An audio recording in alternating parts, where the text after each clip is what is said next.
Good evening, class of 2014. Alright. So I get to be the lucky one to stand between you guys and the exit door. You have your degrees. You want to get out of these gowns, it's hot. You probably have some great dinner reservations you're trying to get to, so I'll try to be as brief as I can. But first, let me just say real quick, you guys look good tonight. Real good.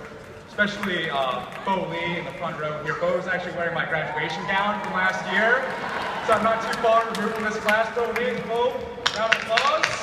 For everyone, round of applause. So, I was originally supposed to deliver this speech with Danny Diego. Danny's from the part-time class of 2012.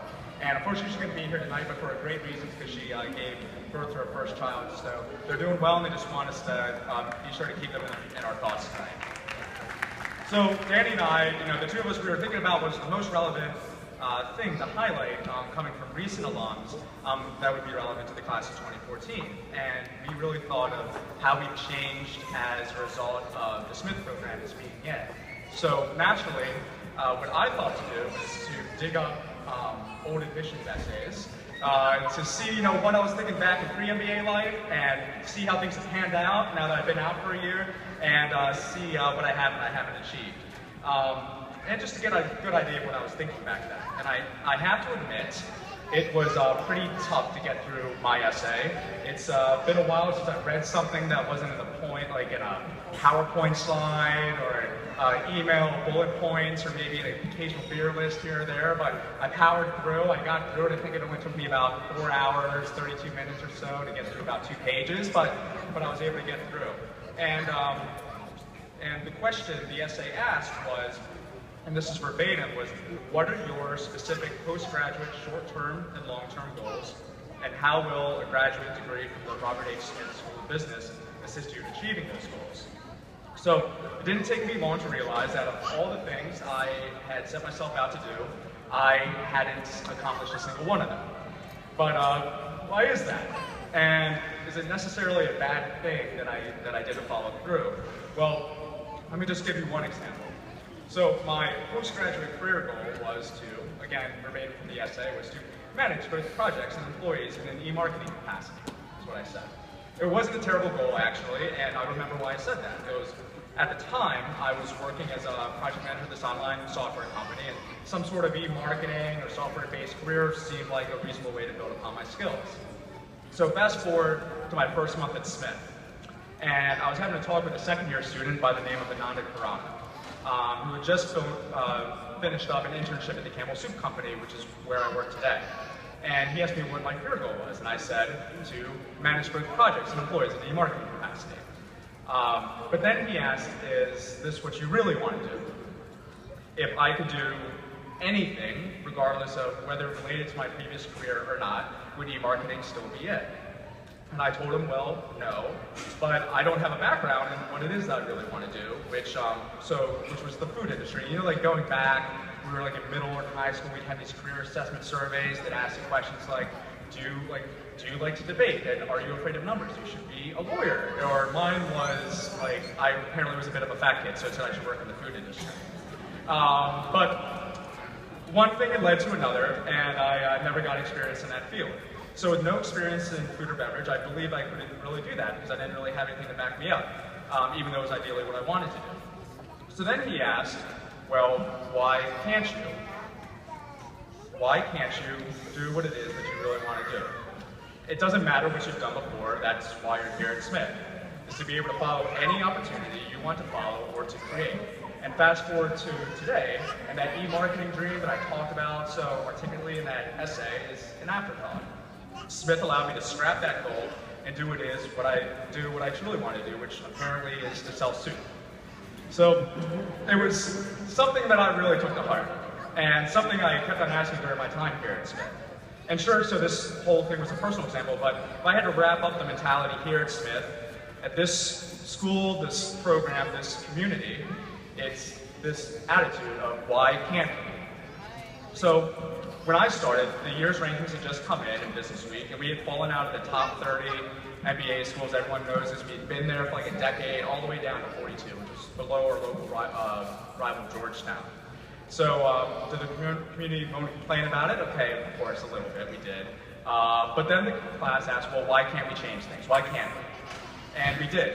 So students got into fight mode, they worked hard, they met more with faculty outside of the class, they coordinated with administration to build better programming, and they took advantage of opportunities to get out of the classroom and into the world in the Smith experience. And the results is you guys were able to swap that 42 into a 24 in 2013, which is the highest we've been for a while and the biggest jump of any top 50 program.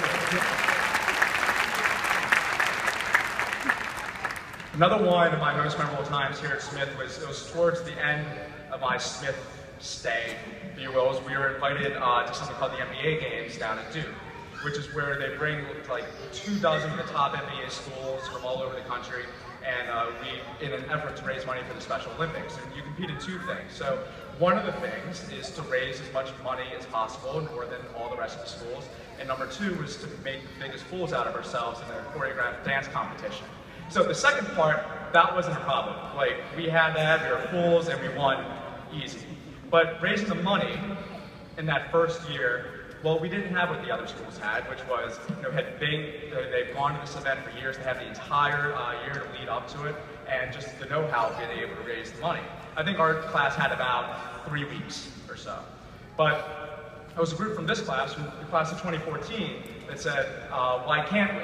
It was like specifically led by Bornik Shweta, I remember. I'm mispronouncing his name. I had to check with him before this, and I'm still mispronouncing it. But they said, why can't we do this, and why can't we do it big? And they raised $7,000 in what, well, this was the last year. $12,000 this year, $7,000 last year.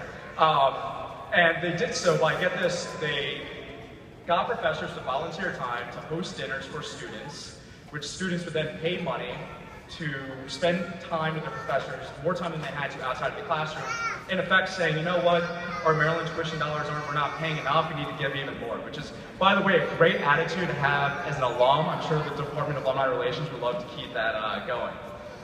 But of course, so when we raised that $7,000, we were third out of any of the schools in the competition. And then this year, we got, this class got a second invite, and they raised the most of it, so with $12,000. So,